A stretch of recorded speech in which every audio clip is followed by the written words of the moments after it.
తాకట్టులో ఉన్న బంగారాన్ని విడిపించి ఆ రోజు ఆన్లైన్ రేటుకే మేము కొంటాం. Sharma gold company.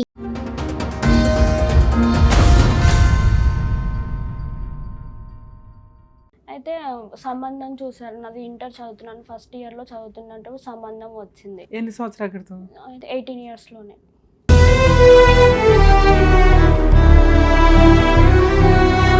మీ నాన్నగారు ఏం చేస్తారు? మీరు ఎంతమంది? మా నాన్న లేడు మేడం, చిన్నప్పటి నుంచి లేడు.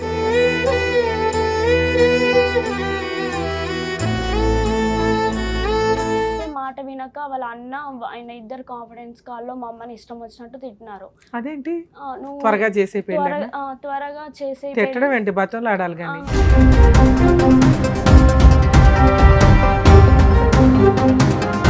అయితే క్యాన్సిల్ చేసుకున్న తర్వాత మా మమ్మీ అమౌంట్ కూడా కట్టించింది 5,000. అంటే దండుగా తీసుకుంటారు అన్నారుగా. ఎదురు మీరు 5,000 కట్టారా? కట్టేసాము.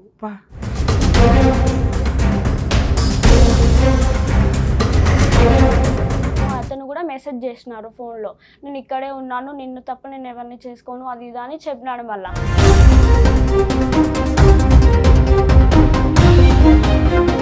పెళ్లి చేసుకున్నాడు. అక్కడ పెళ్లి చేసుకున్న తర్వాత వాళ్ళ ఇంటికి తీసుకెళ్ళినారు. వాళ్ళ ఇంటికి అంటే మీరిద్దరే చేసుకున్నారా పెళ్లి?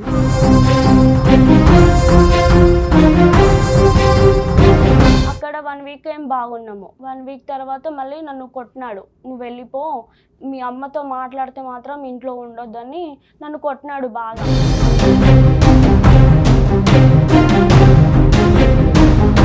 ఈ మాట నువ్వు లేచిపోయి వెళ్ళిపోయేటప్పుడు అడగలేదా? రేపటి రోజున మా అమ్మని మేమే చూసుకోవాల్సి వస్తుంది, నేను మా అమ్మ హ్యాండిక్యాప్డ్, మరి నేను చూసుకోవాలి కదా. అయితే వాళ్ళ నాన్న ఏం పెట్టినాడంటే కట్నం ఇస్తేనే ఇంటికి పంపిస్తాను అని చెప్పినాడు.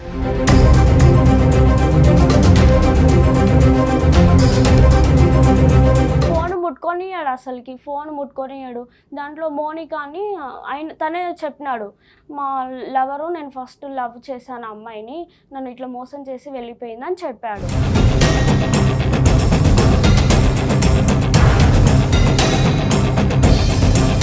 ఏం జరిగింది 3 months బ్యాక్? 3 months బ్యాక్ వాళ్ళ లవరు అమ్మాయి రూమ్ దగ్గరికి వచ్చి తను నన్ను ఇట్లా ఊకే మెసేజ్ చేస్తున్నాడు, నువ్వు వెళ్ళిపోయినాక రూమ్కి రామని చెప్తున్నాడు.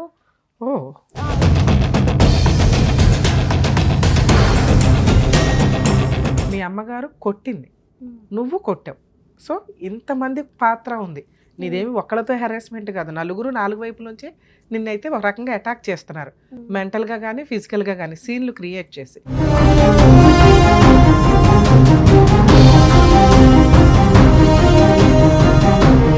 నమస్తే అమ్మా. నమస్తే మేడం. ఏంటి ప్రాబ్లం? ఇక్కడ హైదరాబాద్ నుంచి ఉంటాను మేడం, నేను ఇక్కడ ఉన్నాము. ఆయన అయితే సంబంధం చూసారు. నాది ఇంటర్ చదువుతున్నాను, ఫస్ట్ ఇయర్లో చదువుతున్నట్టు సంబంధం వచ్చింది. ఎన్ని సంవత్సరాల క్రితం? 18 ఇయర్స్లోనే. ఈ 1 year and half అవుతుంది మ్యారేజ్ అయ్యి.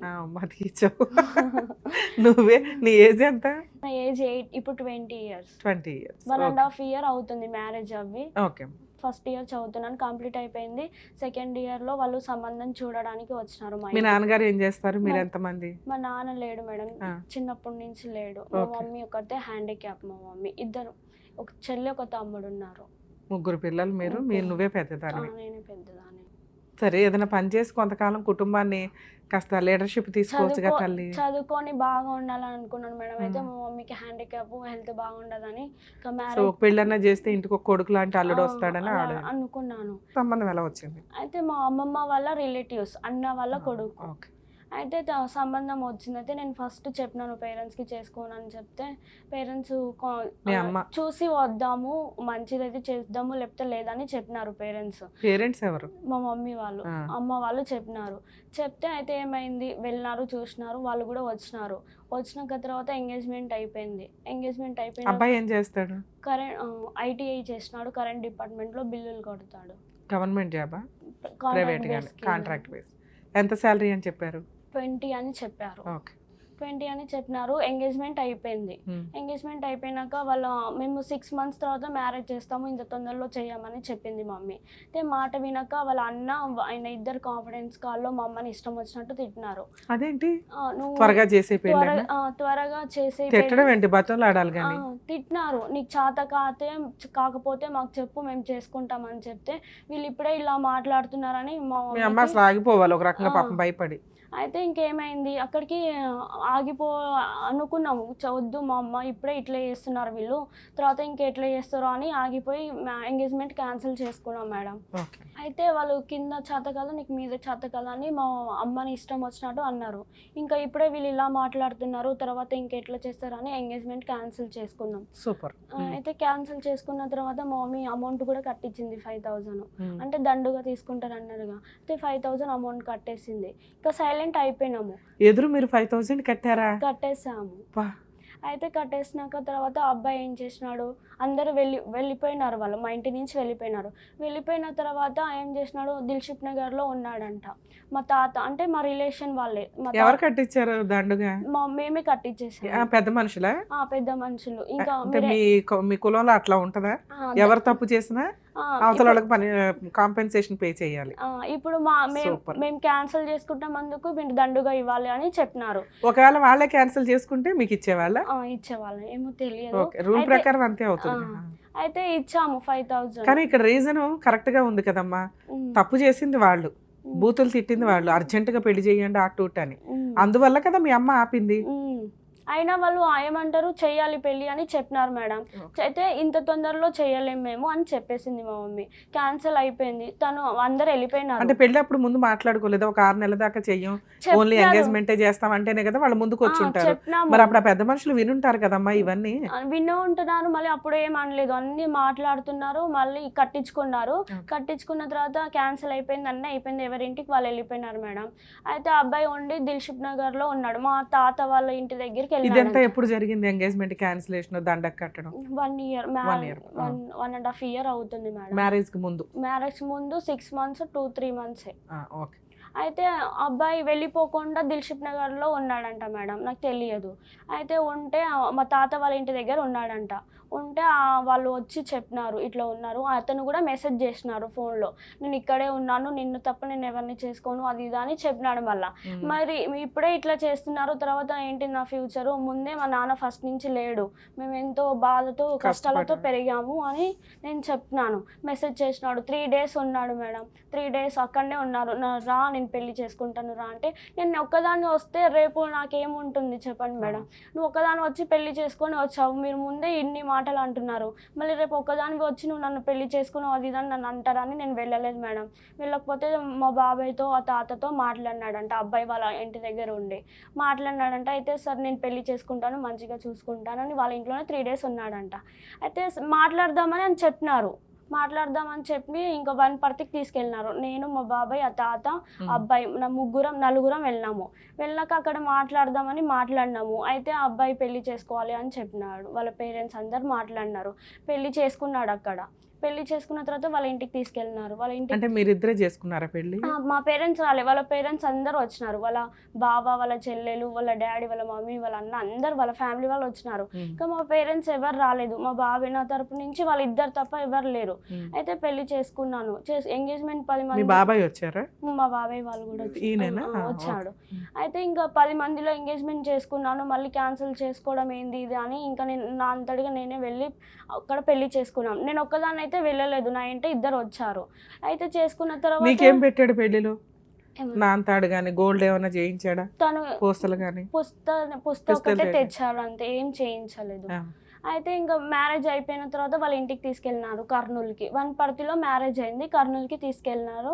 అక్కడ 1 week ఏం బాగున్నాము. 1 week తర్వాత మళ్ళీ నన్ను కొట్టినాడు, నువ్వు వెళ్ళిపో, మీ అమ్మతో మాట్లాడితే మాత్రం ఇంట్లో ఉండొద్దని నన్ను కొట్టినాడు బాగా. అయితే ఎందుకు కొడుతున్నావు, మా మమ్మీతో ఎందుకు మాట్లాడొద్దు అంటే, మీ మమ్మీకి ఎంగేజ్మెంట్ క్యాన్సిల్ చేసేసింది కదా, నువ్వు ఇంకా అవసరం లేదు అది అని. ఇంకా ఈ మాట నువ్వు లేచిపోయి వెళ్ళిపోయేటప్పుడు అడగలేదా? రేపటి రోజున మా అమ్మని మేమే చూసుకోవాల్సి వస్తుంది, నేను మా అమ్మ హ్యాండిక్యాప్డ్, మరి నేను చూసుకోవాలి కదా, ఎంగేజ్మెంట్ క్యాన్సిల్ చేసింది అని నువ్వు తిట్టడం కొట్టడం చేయకూడదు నేను అని చెప్పినాను మేడం. ఒప్పుకున్నాడు ఆ రోజు? అయితే ఫస్ట్ ఏమన్నాడు, మా అమ్మ లేకుండా నేను అసలు పెళ్ళే చేసుకున్నాను నేను చెప్పినాను. చెప్తే లేదు మనం ఇక్కడ మ్యారేజ్ చేసుకొని అక్కడికి వెళ్ళి మళ్ళీ మనం వెళ్దాము, వెళ్ళి ఒప్పిద్దామని చెప్పినాడు. చెప్పిన తర్వాత మళ్ళీ 1 వీక్ తర్వాత నన్ను ఇంటికి తీసుకోపోనీయలేదు. అసలుకి మా ఇంటికి వెళ్తా అంటే కూడా వెళ్ళనీయలేదు. అప్పుడు దసరా ఫెస్టివల్కి మా మమ్మీ ఫోన్ చేసింది, రండి ఇంటికి అని చెప్పింది. అయితే వాళ్ళ నాన్న ఏం పెట్టినాడంటే కట్నం ఇస్తేనే ఇంటికి పంపిస్తాను అని చెప్పినాడు. అయితే అంతకుముందు కట్నం మాట్లాడుకున్నారా? ఫస్ట్ మాట్లాడుకున్నారు 2,40,50,000 60,000 మాట్లాడినారు. అయితే మాట్లాడితే ఇంకా ఏం చేసిండు, కట్నం ఇస్తేనే మీ బిడ్డని మీ ఇంటికి పంపిస్తాం, లేకపోతే పంపించమని వాళ్ళ నాన్న మా అమ్మకి డైరెక్ట్గా చెప్పేసినాడు, డైరెక్ట్గా చెప్పినాడు. అయితే ఇంకా ఆలోచించి సరేలే. పెళ్ళైనాక వాళ్ళ ఇంటికి వెళ్ళి కాపురానికి వెళ్ళావా? అత్తమామలతోనే ఉన్నావా? అత్తమామలతో 3 months ఉన్నాను మేడం. 3 months నేను అక్కడే ఉన్నాను. 1 week ఇద్దరం కలిసి ఉన్నాము. మా కొత్తగా పెళ్ళయింది కదా, ఇంకా నువ్వు ఇక్కడనే ఉండు, నేను డ్యూటీ చేసుకొని వస్తాను, అక్కడ రూమ్ లో వద్దు అని చెప్పాడు. 3 months అక్కడ ఉన్నాను. ఇంకా అత్తమామలకి పని చేసుకుంటూ అన్ని చేశాను, ఇంట్లో వంట అవన్నీ చేసేదాన్ని. చేశాను. Okay, very good. ఎవరెవరు ఉండేవాళ్ళు ఇంట్లో? అత్త, మామ, మరిది ఉండేవాళ్ళు, 3 ఉండేవాళ్ళు. అయితే ఇంకా మా మమ్మీ వాళ్ళు ఏం చేసినారు, కట్నం డబ్బులు ఇంకా వచ్చినాక మేము మొత్తం అయితే ఇప్పుడు ఇయ్యలేము, సగం ఇస్తాము అని చెప్పింది మమ్మీ. 50,000 ఇచ్చినారు.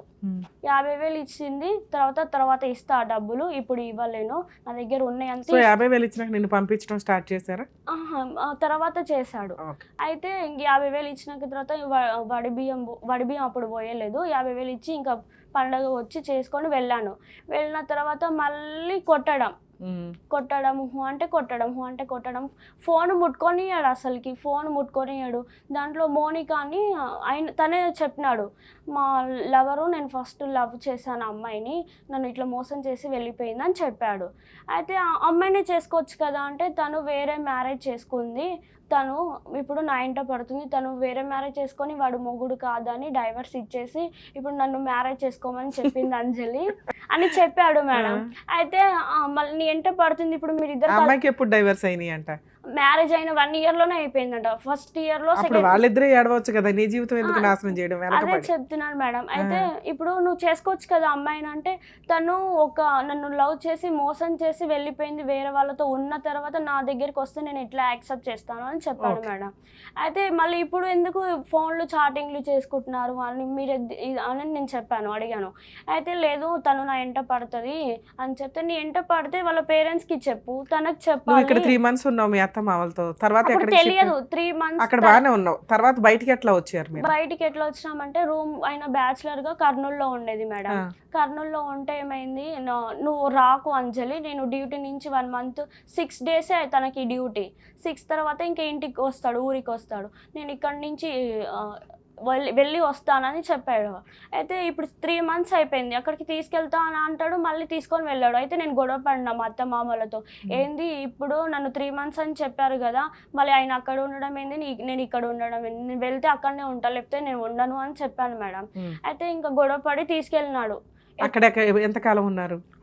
అక్కడనే ఇంకా 1 year వరకు అక్కడనే ఉన్నాం, రూమ్ లో ఉన్నాం. అతని జాబ్ దగ్గరలో ఉన్నాం రూమ్ లో.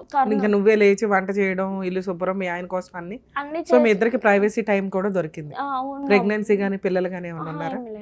తర్వాత అయితే అక్కడ రూమ్ లో ఉన్నాం, 1 year వరకు ఉన్నాము. తను బ్యాచులర్ రూమ్ లోనే ఉన్నాము, రూమ్ కూడా ఏం షిఫ్ట్ చేయలేదు, చిన్న రూమ్ లోనే ఉన్నాము. అయితే నా దగ్గర డబ్బులు లేవు, అడ్జస్ట్మెంట్ అయినాక మనం పెద్ద రూమ్ తీసుకొని ఉందామని చెప్పాడు. దానికి కూడా ఓకే సరేలే అని చెప్పాను మేడం. ఇంకా అంటే బర్త్డేకి మా అమ్మమ్మ వాళ్ళు పిలిచారు మేడం. అయితే పిలిస్తే నేను వచ్చాను.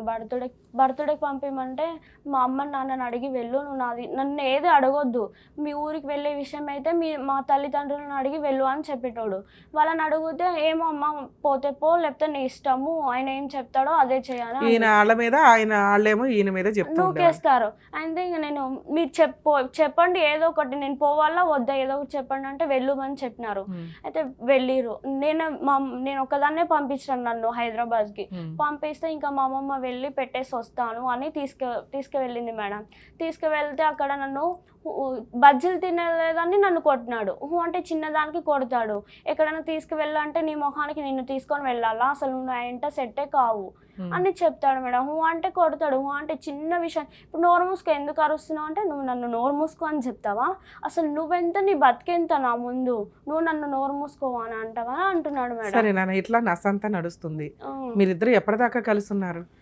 3 months అవుతుంది మేడం. నేను ఇక్కడికి వచ్చి. ఏం జరిగింది 3 months బ్యాక్? 3 months బ్యాక్ వాళ్ళ లవరు అమ్మాయి రూమ్ దగ్గరికి వచ్చి తను నన్ను ఇట్లా ఊకే మెసేజ్ చేస్తున్నాడు, నువ్వు వెళ్ళిపోయినాక రూమ్ కి రామని చెప్తున్నాడు. రూమ్ కి రా, ఈయన హెరాస్ చేస్తున్నాడని అమ్మాయి వచ్చి కంప్లైంట్ నా దగ్గర. ఈయనేమో అమ్మాయి నన్ను హెరాస్ చేస్తున్నాను, నేను అసలు చేయని వదిలేసాను ఆవిడని ఈయన అంటున్నాడు. అమ్మాయి రూమ్ దగ్గరకు వచ్చి చెప్పింది మేడం, నేను 3 times వెళ్ళినాను తన దగ్గర, నన్ను రూమ్ కి కూడా పిలిచేవాడు, 9 o'clock వచ్చేదాన్ని నేను అని అన్నది అమ్మాయి రూమ్ దగ్గరకు వచ్చి. అయితే ఉండేదానుగా ఇంట్లో? నేను ఉండేదాన్ని మా రూమ్, నేను ఇక్కడ ఫెస్టివల్స్ కి ఎప్పుడైనా వస్తాను వాళ్ళ ఊరికి కూడా పంపించేటోడు ఊకే, వెళ్ళి ఊర్లో ఉండు, మా మమ్మీకి చేసి పెట్టు, 1 week ఫీవర్ వస్తుంది అది వస్తుంది అని చిన్న విషయానికి నన్ను పంపించేసేటోడు అక్కడికి. ఆ టైంలో ఈ అమ్మాయిని పిలుచుకునేటోడు. అమ్మాయి ఆ విషయం నీకు చెప్పింది? చెప్పింది. అంటే తను, నువ్వు అంటున్నావు కదా తను పిలుస్తున్నాడని, ఆయనకు నాకు మ్యారేజ్ అయిపోయిందని నీకు తెలియదా అని చెప్పాను మేడం. అయితే తెలుసు అని చెప్పింది. మళ్ళీ ఆ రోజు వచ్చి ఎందుకు అడగలేదు, ఈ రోజు వచ్చి నా జీవితం నాశనం అయిపోయిందని నన్ను అడుగుతున్నావు, నువ్వు వచ్చి నన్ను అడిగితే నేనేం చెప్తాను, ఎవరైనా పిలుస్తారు వాళ్ళ దగ్గరికి వెళ్ళిపోతావా నువ్వు అని నేను చెప్పాను మేడం. అయితే ఆ అమ్మాయి ఏమంటుంది, వీడు నన్ను రోజు ఫోన్లు చేస్తుండు, నేను వద్దు అని చెప్తే కూడా నా పోలీస్ స్టేషన్ లో కంప్లైంట్ ఇచ్చాను. ఇస్తే కాంప్రమైజ్ చేసేస్తున్నారు పోలీస్ వాళ్ళు. 3-4 times ఇచ్చాను నేను కంప్లైంట్ అని చెప్తే కూడా, అయితే కంప్లైంట్ ఇచ్చావు కదా, మీ పేరెంట్స్ కి చెప్పి మళ్ళీ తను నీ ఎంట పడుతున్నాడు అని ఏదో ఒకటి చేయొచ్చు కదా, నా జీవితం ఎందుకు నాశనం చేయాలని అనుకుంటున్నావు అని చెప్పినాను నేను. అయితే కాదు ఇప్పుడు నువ్వు ఏమనుకుంటున్నావు అని నన్నే రిటర్న్ అడుగుతుంది. అంటే తనని నాకు తెలిసిపోతే మ్యాటరు ప్రాబ్లం క్లియర్ అయిపోతుందని వాళ్ళ అమ్మాయి వచ్చి చెప్పింది, అన్ని చెప్పింది. తను ఇట్లా మేమిద్దరం కలిసి ఉన్నాము, మేము 2 years సంసారం కూడా చేసినాము వేరే రూమ్లో, నాకు ప్రెగ్నెన్సీ కూడా అయింది, అయితే తీయించేసినాడు అని చెప్పింది నా ముందు. తను నా ముందు ఫోన్ చేసి అడిగితే లేదు నేను చెప్పలేదా అని చెప్తుంది. మళ్ళీ ఇద్దరు గేమ్ ఆడుతున్నారు. అయితే ఇంకా అమ్మాయి, మా బాబాయ్ వాళ్ళకి ఫోన్ చేశాను, అమ్మాయి ఇట్లా రూమ్ దగ్గరకు వచ్చింది, మళ్ళీ నా పరిస్థితి ఏంటిదని వాళ్ళ అమ్మ నాన్నకి ఫోన్ చేశాను. అయితే వాళ్ళ అన్న ఉండి ఏమన్నాడంటే, ఏంది మా బావ, మరి అమ్మాయినే చేసుకోవచ్చు కదా, నన్ను ఎందుకు చేసుకోవాలి, నా జీవితం ఎందుకు నాశనం చేయాలి, వీడి ముఖం తెలియదు వీడు తెలియదు, నేను ఎక్కడనో చదువుకున్న అమ్మాయిని నన్ను చదివిస్తామని మళ్ళీ చదివించకుండా ఇవన్నీ ఏంది కథలు అంటే, లేదమ్మా నేను చెప్తాను, వాళ్ళ అమ్మాయితో నేను మాట్లాడతాను, మళ్ళీ ఇంకొకసారి ఇదే రిపీట్ అయితే నేనే వెళ్ళి పోలీస్ స్టేషన్లో కంప్లైంట్ ఇస్తాను అని చెప్పాడు. అది చెప్పిన 1 week ఆ అమ్మాయితో మళ్ళీ మెసేజ్ చేసినాడు, నా ఫోన్తోనే మెసేజ్ చేసినాడు అమ్మాయికి. అది తెలిసి నువ్వు వచ్చేసావు.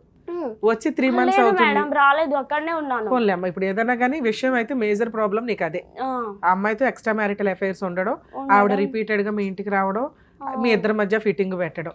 సో 3 months బ్యాక్ ఏం జరిగి నువ్వు యువతలకు వచ్చేసావు? 3 months అంటే అక్కడ నేను ఉన్నాను మేడం, మా రూమ్ నుంచి వేరే రూమ్ కి షిఫ్ట్ అయ్యాం మేము. షిఫ్ట్ అయితే అక్కడ వాళ్ళ పేరెంట్స్ వచ్చారు, రూమ్ కాల్ చేస్తున్నారని. వచ్చాక నేనేం అనలేదు మేడం, వాళ్ళ అత్తతో ఫోన్ మాట్లాడమని మా అత్తమ్మ ఇచ్చింది. అయితే చెప్పత్తమ్మ అంటే, ఇప్పుడైనా బాగా ఉండు నువ్వు, వాడితో ఊకి గొడవ పడకు అని చెప్పింది. అన్న అయితే ఆయన వచ్చి బయట నుంచి ఊరుకొచ్చి అత్తమ్మ వాళ్ళ అమ్మ కొంటిది పద్ధతి నేర్పియలేదు, ఇది కూడా అట్లనే మాట్లాడుతుంది అమ్మా అని అత్తమ్మ అని చెప్తున్నాడు. బూతులు తిట్టేసరికి నీకు కోపం వచ్చింది. అయితే నువ్వు మా అమ్మని ఎందుకు తిడతావు, అసలు నువ్వు ఎవడు మా అమ్మని తిట్టడానికి, మహా అంటే నన్ను అనాలి, నేను ఏమన్నాని నువ్వు నన్ను మా అమ్మని తిట్టినావు అని నేను అన్నా. దానికి నాకు వచ్చి ఇంకా ఇష్టం వచ్చినట్టు కొట్టినాడు. అసలు ఏంది, నేను వచ్చినప్పటి నుంచి నాకు ప్రశాంతం లేదు, ఏంటి నా జీవితం ఇలా అయిపోయింది అసలు, కానీ నేను బాగా కొట్టుకొని ఏడుస్తున్నాను. అయితే మా అత్త ఉండి మూసుకొనవరు, ఏం అరుస్తావు అని నన్ను కొట్టడానికి వస్తుంది మా అత్త. అసలు మీరెవరు నన్ను కొట్టడానికి? రూమ్ కాల్ చేస్తున్నామని వచ్చింది. అక్కడ 3 days ఉన్నారు. 3 days తర్వాత గొడవ అయింది. అయితే మా అత్త నన్ను కొట్టడానికి వచ్చింది. అసలు ఏంది, మా తల్లిదండ్రులను ఫోన్ చేస్తాను, పిలుస్తాను, ఇదేంటిది పంచాది, ఊకే నాకు టార్చర్ అయిపోయింది అని మా వాళ్ళకి ఫోన్ చేశాను. అమ్మకి ఫోన్ చేస్తే మా అమ్మ ఏమన్నది, నువ్వు ఇక్కడికి రా మాట్లాడదాం, వాళ్ళ పంచాది ఏంటిదని ఫ్రస్ట్రేషన్లో మా అమ్మ నువ్వు ఇక్కడికి రా అని మా హస్బెండ్ని తిట్టింది మేడం. తిడితే తను ఏమన్నాడు, వాళ్ళ పేరెంట్స్ ఏమన్నారు, మీ పేరెంట్స్ని పిలువు అంటే మా పేరెంట్స్ రారు, మనమే అక్కడికి వెళ్దాం పండి మాట్లాడదాం అంటే మేము ఎందుకు వస్తామని చెప్పినారు. అయితే మ్యారేజ్ ఎక్కడ చేసినారో అక్కడికే వెళ్ళి మాట్లాడదాం పండి అని చెప్పినారు. వచ్చినారు. అక్కడికి వెళ్ళిన తర్వాత వాళ్ళ అత్త, వాళ్ళ అమ్మ, మా బావ అందరు ఇంకా నన్ను తిట్టడమే, నువ్వు సంసారం చేసే దానివి కావు, నువ్వు అది ఇది అని చాలా బూతులు తిట్టినారు. రిస్క్ వచ్చి రోడ్డు మీద వెళ్ళి నించున్నా. అయితే ఇక్కడికి రా అని మా హస్బెండ్ గుంజుకోవడం వచ్చిండు. అయితే కుక్కల్లాగా మొత్తుకుంటున్నారు, నేను ఏం వచ్చి మాట్లాడాలి, ఏం చెప్పాలి అసలుకి అని అంటే, మా వాళ్ళని కుక్కలు అంటావని నన్ను ఫుల్ కొట్టినాడు. మళ్ళీ కొట్టినాడు. పోలీస్ స్టేషన్ కంప్లైంట్ అయితే మళ్ళీ అక్కడ కొట్టినాడు, బాగా కొట్టినాడు నన్ను, అసలు ఆగలేక. మా వాళ్ళు ఎవరు లేరు. అయితే నేను పోలీస్ స్టేషన్కి కంప్లైంట్ చేశాను మేడం. అయితే సార్ వచ్చినారు, కాల్ చేసినాను. వచ్చినాక అడ్రస్ నాకు తెలియదు, వాళ్ళ అత్తమ్మతోనే చేయించినాను, నాకు తెలియదు ఎవరో అని చెప్పి అట్లా చేయించినాను. పోలీస్ వాళ్ళు వచ్చినాక వాళ్ళ బావ కాంప్రమైజ్ చేసి పంపించేసినాడు, ఫ్యామిలీ మ్యాటర్ మాట్లాడదాం అని చెప్పి. నెక్స్ట్ డే మా పేరెంట్స్ వచ్చినాడు, మా బాబాయ్ ఆ తాత ఇద్దరం వచ్చినారు. చూడు నన్ను బాగా కొట్టినారు, ఇట్లా చేసినారంటే మొత్తం ఉండి వచ్చినారు, నించుసరికి లోపల నుంచి వచ్చి ఇది పోలీసు వాళ్ళని ఫోన్ చేసింది, వీడు ఉంచుకుందా, వాళ్ళ దగ్గర పోతుందా అసలుకి అని అంటుంది. అయితే అట్లా అనగానే అసలు నువ్వెవరు, అవును పోతున్నాను, ఇప్పుడు ఫైనల్ గా ఏంటో చెప్పు. అయితే అట్లా తిట్టంగానే నన్ను కొట్టింది మేడం బాగా. అత్తగారు కూడా కొట్టింది, అత్తమ్మ కొట్టింది, అందరి ముందు కొట్టింది చాలా. కొట్టేసరికి ఇంకా నాకు ఆగలేక నేను వచ్చేసాను. అసలు ఏంటి నేను వచ్చి 3 months అయింది కదా. 3 months ఈ 3 months లో ఏమన్నా పెద్ద మనుషులు పంచాయతీలు గానీ పోలీస్ స్టేషన్ లో కంప్లైంట్ ఇచ్చాను మేడం, మహిళా మండల్లో. ఇక్కడికి కౌన్సిలింగ్ కి రామని అంటే తను 5 సార్లు కాలు మొక్కి పిలుచుకొని వచ్చినాను మేడం, ఇప్పుడు నేను రాను, నాకు అవసరం ఈ అమ్మాయి అంటున్నాడా, రాను నేను ఇప్పుడు అని చెప్తున్నాడు. వస్తే ఆ అమ్మాయే రావాలి, తను వెళ్ళిపోయింది, తనే రావాలి, నేను మాత్రం రాను, కేసు పెట్టుకుంటే పెట్టుకోండి. కేసు పెట్టారా? పెట్టలేదు. అయితే కేసు పెట్టలేదు మేడం. ఇక్కడికి ఎందుకు వచ్చారు? అయితే ఇక్కడ సుమన్ టీవీ చూసాము, అక్కడన్నా కొంచెం ఏమైనా జరుగుతుంది, ఏం కావాలి నీకు? తనతో ఉండాలని అనుకుంటున్నాను మేడం. పిలుస్తున్నాడు, వెళ్ళిపోవచ్చుగా. అక్కడికి వెళ్తే తను ఉండేది తెలియదు, చంపేది తెలియదు. ఏం సో భర్త కావాలి, మారిన భర్త కావాలి. అవేంటి ఫొటోసా? తన దగ్గర ఫొటోస్ కాదు మేడం, తను అమ్మాయితో చాట్ చేయడం. చూపించండి అమ్మా. వాళ్ళ చెల్లెలు కూడా హెల్ప్ చేస్తుంది మేడం, వాళ్ళ మరదలు, వాళ్ళ చెల్లెలు. నేను ఇక్కడికి వచ్చాక అమ్మాయి వెళ్ళిపోయింది, ఇప్పుడు మ్యారేజ్ చేసుకొని హ్యాపీగా ఉండొచ్చు కదా వదిన అని వాళ్ళ చెల్లెలు మెసేజ్ చేస్తుంది, అమ్మాయికి చేస్తుంది. వాళ్ళ మరదలు కూడా.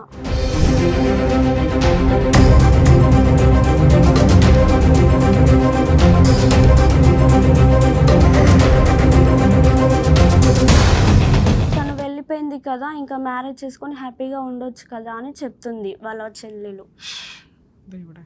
ప్రూఫ్స్ ఉన్నా కూడా మళ్ళీ నేను రిటర్న్ అడుగుతుంటే నువ్వు దాచుకొని పూజ చేసుకో అని చెప్తున్నాడు. అబ్బాయి అయితే నిన్ను వదిలేయాలని ఫిక్స్ అయ్యారు. ఇదంతా బ్యాక్గ్రౌండ్ వర్క్ ఒక రకంగా. అతను అలాగే ఉంటాడు, ఎందుకంటే ఆ అమ్మాయి మరీ బొమ్మలాగా ఉంది, మేకప్ ఇంకొకటో మనకు తెలియదు, కానీ నువ్వు ఉన్న సైడ్ ఆ ట్రాక్ నడుస్తూనే ఉంటుంది. ఓకే, దానివల్ల నీకు ఇంకా కొంచెం హెరాస్మెంట్ పెరగొచ్చేమో, ఎందుకంటే నీ మనసు ఆగదు లెక్కలు అడగడం తప్ప. ఎన్నింటికి వెళ్తున్నావు, ఎన్నింటికి వస్తున్నావు, రూపాయి ఏమైంది, ₹1 ఏమైంది అని అడుగుతావు ఖచ్చితంగా ఫ్యూచర్లో సీనియారిటీ వచ్చే కొద్దీ. ఇంకా ప్రెగ్నెన్సీ కానీ పిల్లలు కానీ లేరు కాబట్టి ఒక రకంగా నువ్వు డెసిషన్ తీసుకోవడానికి ఒక అవకాశం అయితే ఉంది, ఈ వ్యక్తితో కంటిన్యూ అవుతామా లేదా అనేది. వాళ్ళు నీ దగ్గరకు వచ్చి నాకు భార్య కావాలండి అంటే మనం పిలిపించి కౌన్సిలింగ్ ఇచ్చి ఆ అమ్మాయి కండిషన్స్ ఇవి, నువ్వు ఆ అమ్మాయితో మాట్లాడినని రాసివ్వు పలానా అమ్మాయితో. అలాగే నీ సిస్టర్ మాట్లాడింది, ఆ అమ్మాయి కూడా వచ్చి సారీ చెప్పాలి. మీ అమ్మగారు కొట్టింది, నువ్వు కొట్టావు. సో ఇంతమంది పాత్ర ఉంది, నీదేమి ఒక్కళ్ళతో హెరాస్మెంట్ కాదు, నలుగురు 4 వైపుల నుంచి నిన్నైతే ఒక రకంగా అటాక్ చేస్తున్నారు, మెంటల్గా కానీ ఫిజికల్గా కానీ సీన్లు క్రియేట్ చేసి.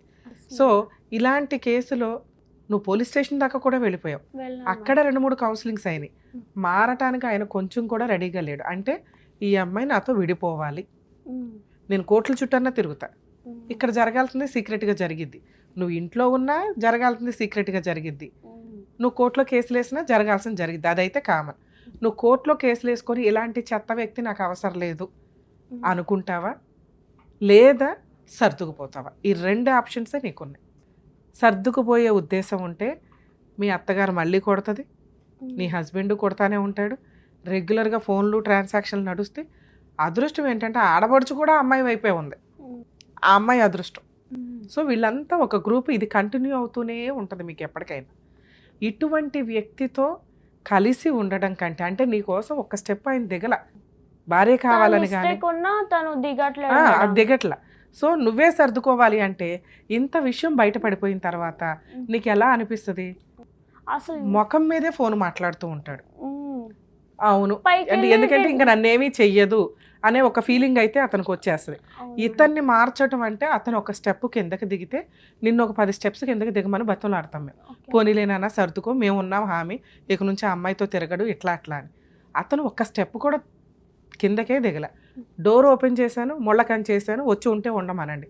ముళ్ళకంచిలో కాపురం చేయలేం కదండి. అవును మేడం. కనీసం ఆయన ముళ్ళకంచి తీసేస్తే మనమే డోర్ తీసుకుని లోపలికి వెళ్ళొచ్చు. అవును మేడం. డోరు క్లోజ్ చేసి ఉంచాడు, ముళ్ళకంచె ఉంది, కావాలంటే ఆవిడ డోర్ తీసుకుని వెళ్ళమనండి అంటున్నాడు. ఉమ్, ఇది వర్కౌట్ అయ్యే కేసు కాదు. ఓకే. అర్థమవుతుందా? అర్థమైంది. సో ఈ టైము సెటిల్మెంటు కరెక్ట్ కాదు. నువ్వు డైవర్స్ ఇవ్వకుండా ఉమ్, అతనికి అంత ఈజీగా డైవర్స్ రావు. ఓకే, నీ హక్కుల కోసం నువ్వు కొంతకాలం అయితే పోరాడు. పోలీస్ స్టేషన్ కేసు నీకు ఆల్రెడీ ఐడియా వచ్చింది. yes. పోలీస్ స్టేషన్కి వెళ్ళావు, కంప్లైంట్ ఫైల్ చేసావు, పెట్టే ఎఫ్ఐఆర్ చేసి పడి. ఎంత పర్ఫెక్ట్గా జరిగావంటే నిన్నెవరూ కూడా ఇలా చెయ్యి ఇలా రాయి అని చెప్పవసరలా. పర్ఫెక్ట్గా నీకు జరుగుతున్న క్రుయాలిటీ అంతా కూడా టక్క టక్క టక్క టక్క గ్యాప్ లేకుండా చెప్పుకుంటూ వెళ్తున్నావు. ఎందుకంటే నువ్వు ఫేస్ చేసావు కాబట్టి. ఉమ్, అవును మేడం. సో ఆడబడుచు ఏం చిన్నులు చేస్తుందో నీ దగ్గర ఎవిడెన్స్ ఉంది. యాక్చువల్గా ఆడబడుచు పేర్లో కొన్ని కేసుల్లో ఇంక్లూడ్ అవుతాయి, అవ్వవు. ఉమ్, కానీ ఈ కేసులో అవుతుంది, ఎందుకంటే ప్రాపర్ ఎవిడెన్స్. ఆ అమ్మాయి వాళ్ళిద్దరూ మాట్లాడుకోవడం, మా అన్నయ్యని చేసేసుకో, ఇది వెళ్ళిపోయిందిగా, ఈ చిల్లర పంచాయతీ అక్కడ నడిచింది. వాళ్ళ మరదలు కూడా ఉంది ఇంకా. అత్తగారు నీ దగ్గర ఉన్న ఎవిడెన్స్లు ఉన్న వ్యక్తులందరి మీద 498 కంప్లైంట్ స్ట్రాంగ్గా ఫైల్ చేయి. Okay madam. ఓకే, ఇదొక ఆప్షన్. తర్వాత సఖీ సెంటర్కి వెళ్ళి డొమెస్టిక్ వైలెన్స్ కేసు ఫైల్ చేయి. అందులోనూ వీళ్ళందరి పేర్లు పెట్టు. Okay madam. ఓకే, అలాగే ఎవరెవరు ఎంతెంత హింసించారో క్లియర్గా రాయి. ఎలా కొట్టారు, ఏ సందర్భంలో కొట్టారు, ఎంత హింసించారు అనేది. మూడో ఆప్షన్, అందులో మంత్లీ మెయింటెనెన్స్ అడుగు. తిరగని దీన్ని ఒక 2 years 1 year కోర్టుల చుట్టూ తిరగని ఇతన్ని. ఉమ్, తిరిగిన తర్వాత మళ్ళీ మీకు కోర్టులో జడ్జెస్ దగ్గర కౌన్సిలింగ్స్ ఉంటాయి. ఉమ్, ఆ స్టేజ్కి ఏమన్నా మాట్లాడతాడేమో చూడు.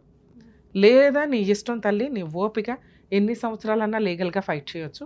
ఉమ్, ఇట్లాంటి వ్యక్తి మారట్లేదు. మారిన వ్యక్తికి నువ్వు ఎంతకాలం ఫైట్ చేసినా వేస్టే. అనుకున్న రోజున నీకు ఏమైనా ఫుల్ అండ్ ఫైనల్ సెటిల్మెంట్ ఏదన్నా అయితే ఒక్క ఆప్షన్గా తీసేసుకుని మ్యూచువల్కి వెళ్ళు.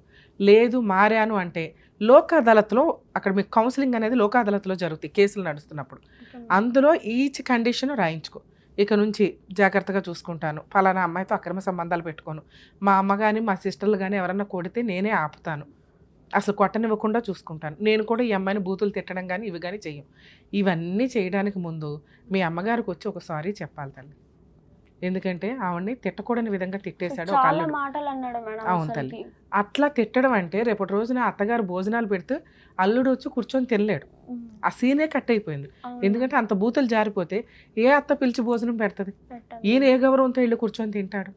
అర్థమవుతుందా? సో అవును. ఇట్లాంటి ఒక సిచ్యుయేషన్ క్రియేట్ అయిపోయింది ఆల్రెడీ. అవును. నువ్వు ఒకసారి పెళ్ళయింది, ఒకటే భర్త, మా ఇంట్లో ఇట్లా కష్టాలు ఉన్నాయి, నేనే సర్దుకుందాం అనుకుంటే నీ నెత్తి మీద ఎక్కి నాట్యం చేస్తారు. అవును మేడం. అతను ఒక్క స్టెప్ దిగితే నువ్వు 10 steps దిగుదు. కానీ ఆ ఒక్క స్టెప్ దిగిన వ్యక్తి కోసం నువ్వు వెళ్ళటం అనేది నీ గొయ్య నువ్వు తీసుకోవడంతో సమానం. లీగల్గా ఫైట్ చేయతల్లి, మా వరకు మేమేమైనా సపోర్ట్ చేయాలన్నా చేస్తాం. ఓకేనా? All the best. Thank you madam. జాగ్రత్త. చూసారు కదండి, పెళ్ళైనంతసేపు పట్టలేదు విడిపోవడం అనేది. ఈ రోజున ఎంత దారుణంగా ఉన్నాయంటే మనం రిపీటెడ్గా ఎపిసోడ్స్ చూస్తుంటే ఎక్స్ట్రా మ్యారిటల్ అఫైర్స్ అనేది చాలా దరిద్రంగా ఉన్నాయి. మ్యారేజ్ అయ్యి భర్తను వదిలేసిన ఒక ఆవిడ ఆల్రెడీ పాత లవర్ని పట్టుకోవడం, లేదా ఎప్పుడో ఓల్డ్ స్టూడెంట్స్ మీటింగులు అనేది ఈ మధ్య చాలా ఎక్కువ సార్లు చూస్తున్నాం.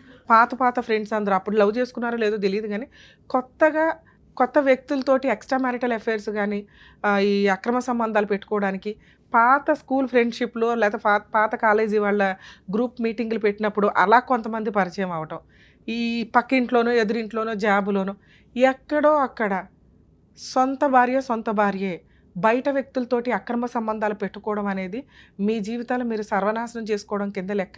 ప్రతి ఎపిసోడ్లో అక్రమ సంబంధాలు పెట్టుకోకండి అని మేము రిక్వెస్ట్ చేయడం కాదు, మీలో ఆ రియలైజేషన్ రావాలి.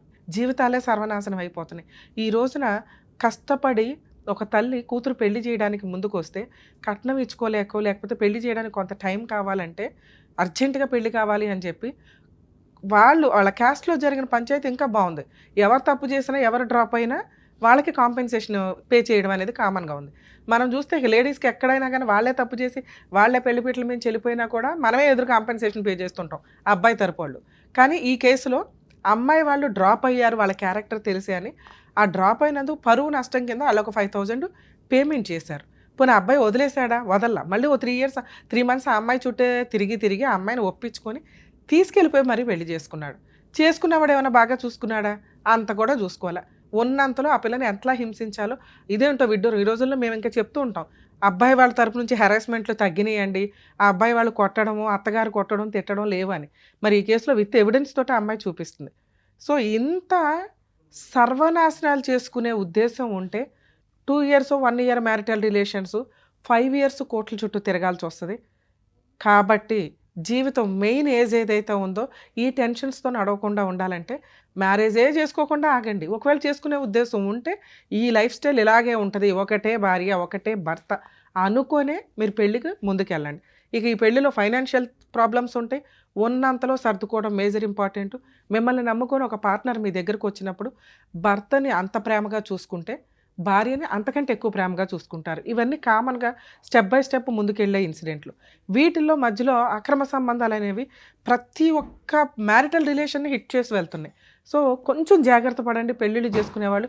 ఎవరన్నా అమ్మాయి మీ వైపు చూస్తుంటే అరే నా కాపురం నాశనం అవుతుందిరా బాబు అని, ఎవరన్నా అబ్బాయి మీ వైపు చూస్తుంటే లేడీస్కి ఉండే మేజర్ ప్రాబ్లమ్స్ వాళ్ళు భర్త దగ్గర వాళ్ళకి ఆ సపోర్ట్ దొరకదు, పక్కనోడు ఎవడో హెల్ప్ చేస్తూ ఉంటాడు. ఆ ఓదార్పుకో ఆ ఊరటకో వీళ్ళు ఆటోమేటిక్గా అట్లు అట్రాక్ట్ అవ్వడం అనేది జరుగుతూ ఉంటుంది. వీళ్ళు సొంత భార్యని తిన్నగా ఏడవలేరు కానీ వేరే అమ్మాయిలకు ఉద్ధరిస్తూ ఉంటారు. ఇక్కడ ఈ కేసులో ఈయన చేసిన పని అది. సొంత భార్య ఇష్టపడి వెళ్ళి పెళ్లి చేసుకొని గట్టిగా 1 ఇయర్ అయ్యేసరికి ఎక్స్ట్రా మ్యారిటల్ అఫైర్స్ తోటి తిరుగుతున్న వ్యక్తులు జీవితాలు సర్వనాశనం అయిపోతున్నాయి. ప్లీజ్ దయచేసి ఎక్స్ట్రా మ్యారిటల్ అఫైర్స్కి ఎంత దూరంగా ఉంటే మీకు అంత మంచిది, సమాజానికి అంత మంచిది. భారతదేశానికి ఉండే రెస్పెక్ట్ కుటుంబ వ్యవస్థని నిలబెట్టిన వాళ్ళం అవుతాం.